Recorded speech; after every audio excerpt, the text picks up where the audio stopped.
皆さんこんにちは。夫婦グルメ旅行チャンネルです。今回は人形町にある木寿司のご紹介です。木寿司は江戸前寿司の三大開祖の一つと言われ、他には弁天山宮古寿司、銀座双葉寿司があります。木寿司は1923年大正12年に創業しました。建物は芸妓さんの置屋を寿司屋に改装したこともあり、とても歴史と趣のあるお寿司屋さんです。関東大震災に耐え、奇跡的に空襲でも焼けずに済んだ今では貴重な建造物の一つでもあります。また店内には皇族の方が来店した際の写真や3代目の大将がひいきにされていた力士の方の番付が飾られ、歴史と風格を感じさせてくれます。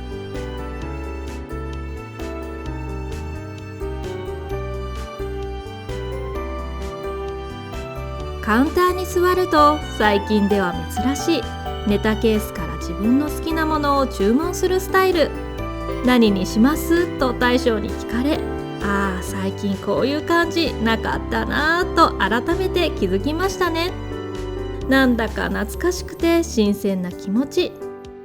まずはお刺身から始め、握り10貫を大将のお任せで出していただくことに。注文するとお通しの枝豆を出され、とりあえず乾杯。私はノンアルビール、夫は日本酒を注文しました。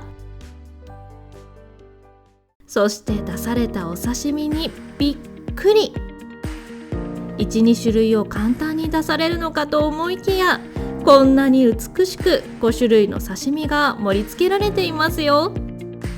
これには私も夫も驚いてしまいました。ネタはヒラメ、タコ、ホタテ、赤貝、カツオです。ちなみにこれで1人前です。最高ですよね。それではいただきます。まずはヒラメから。こちらはよくあるプリプリ食感ではなく、細かな繊維をしっかり感じつつもとっても柔らかいです。この一切れを食べただけで間違いなく美味しいお寿司をいただけると確信しました。お次はタコ。口に入れた瞬間、香りがふわりとし、タコってこんなに香り強かったっけというくらい素晴らしかったです。夫と思わず目を合わせてしまうほどの美味しさでした。お次はホタテ。うまみの塊のようなホタテで繊維は感じるものの、チャクッと噛み切れるのも心地いいです。お次は赤貝。シャキコリ食感で赤貝の独特の甘みも強く、とっても美味しい。私この赤貝好き。最後はカツオ。カツオといえばの鉄っぽい感じは全くなく、上品な香りがしてこちらも美味しい。夫とすごいお店に出会ってしまったねと会話をしてしまうほどの衝撃がありました。そして握りスタートです。1貫目は天然本マグロの赤身。なんだかお肉みたいな見た目ですよね。部位はテンパという部位で、大将から少し肉っぽいと説明を受けましたが、食べてびっくり。本当にお肉みたいに肉々しい。でもこってりとした肉というより赤身肉といった感じ。こんな赤身は初めてで感動してしまいました。お次はタイ。ほのかに柑橘の香りが口の中に広がります。でもむぎゅっとしっとりもしていて甘くて美味しい。シャリの酢の具合もよく、シャリとネタの相性もいいです。シャリは赤酢と白酢を混ぜているそう。お次はスミイカ。とても肉厚ですよね。口の中で存在感がありすぎて衝撃が走りました。あまりの存在感にもぐもぐするのに時間がかかりそうかと思いきや、スパスパ噛み切れていく感じが快感になりそう。そしてお味も甘くて美味しいです。お次は中トロ。筋を剥がしているので、口の中でのとろけ方が一般的な中トロとは全く違います。剥がしのトロをいただけるお寿司屋を東京でも見つけてしまいました。貴重な大発見です。本ミル貝、宝石みたいに美しいですよね。シャキシャキ、コリコリとした食感が楽しい。香りもよく甘いです。貝はネタの良し悪しが分かりやすく、私はそこまで貝類は好んで頼むことはないのですが、ここの貝は別格に美味しいです。お次はウニ。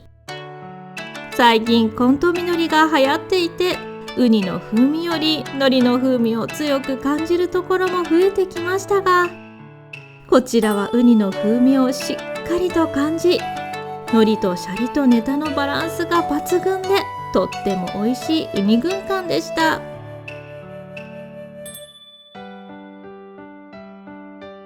お次は車エビ。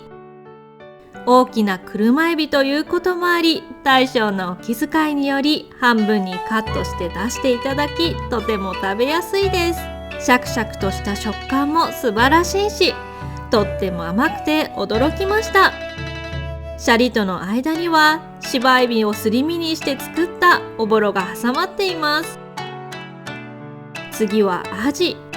結構歯ごたえがあってザ・青魚な感じの握りが多い中、この握りは全くの別物。柔らかくて爽やかで美味しい。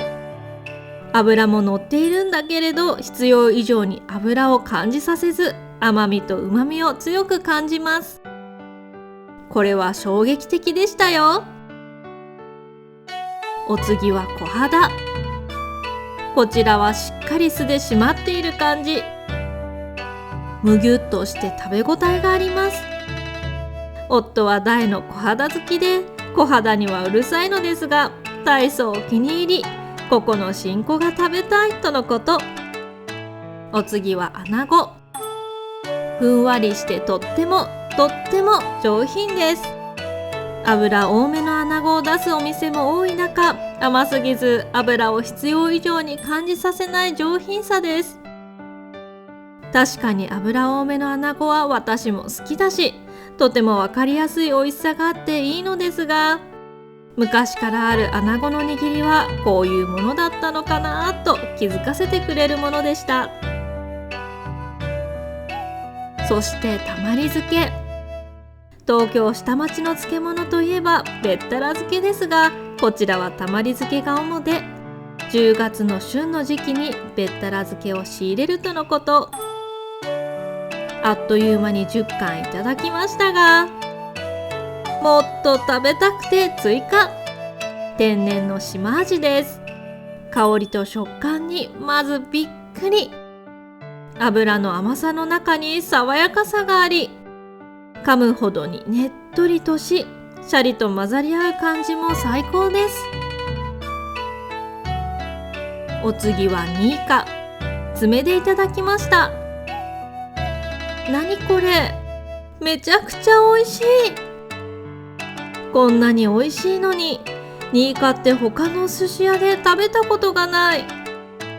昔からある握りだそうですが、最近は出すお店が少ないよう。確かに初めての出会い。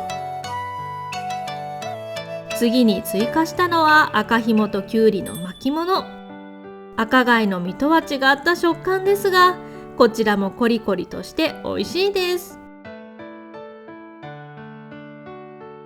ハマグリのお吸い物。